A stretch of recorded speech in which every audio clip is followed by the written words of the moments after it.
ده؟ ايه في ايه؟ مكتوب ان الايطاليين بيموتوا كل يوم بسبب كلمه بيقولوها. ايه انت خرفتي ولا ايه يا ماما؟ في ايه؟ وانا اللي بقول هم اللي بيقولوا. هو يا ترى بقى ايه هي الكلمه اللي بيموتوا كل يوم بسببها دي؟ علشان الليفل الزياط عالي، فيا ترى ايه الكلمه دي ان شاء الله؟ ما انا قلت لك مش انا اللي بقول، هم اللي بيقولوا. طب ممكن تورينا يعني لو تكرمتي؟ ما فيش اساءة ادب عشان انا دي اللي هيجيب لي جلطه، ما حد هيجيب لي جلطه غير ده. شوف الكومنتات كده اهي اقريها، مش شايفه. داي سي. الايطاليين بيموتوا كل يوم بسبب كلمه داي. ما داي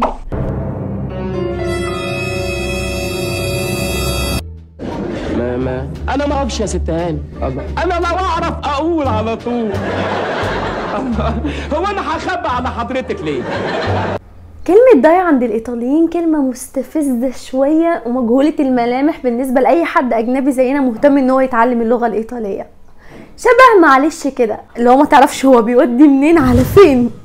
ملحوظة، أنا قلت إن هي شبه معلش، إنما ما قلتش إن داي معناها معلش، هي معناها معلش وحاجات تانية كتير. مش بقولك مستفزة. لو عايز أواسي حد بقوله معلش، لو عايز افتح موضوع بقول معلش، هو لو عايز اقفل موضوع بقول معلش خلاص بقى، لو عايز اغيظ حد اقول له معلش. شفت استخدامات معلش الكتير دي؟ هو داي عندهم بتستخدم بالطريقه دي برضه. فبينما انت بتمعلش حد في مصر، احدهم بيضاي في ايطاليا. نيجي للسؤال المهم بقى، هو يعني ايه داي؟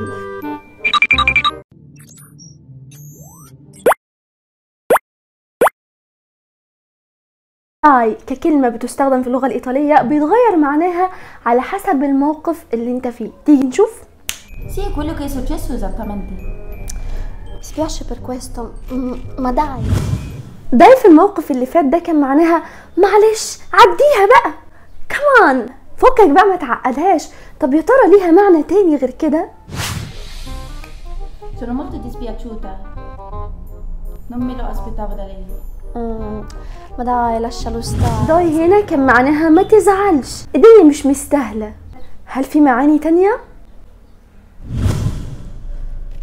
mi ha fatto tardi.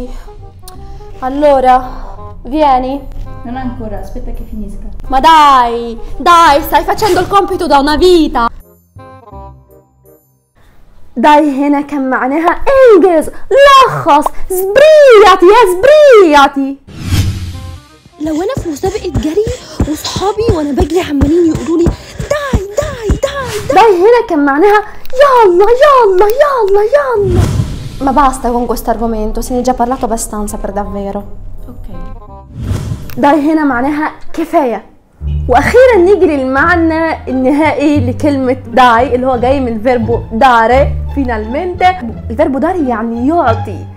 فلو انا عايزه اقولك ممكن تديني قلم ميداي ونابينا، ممكن تديني واحدة من ايديونا.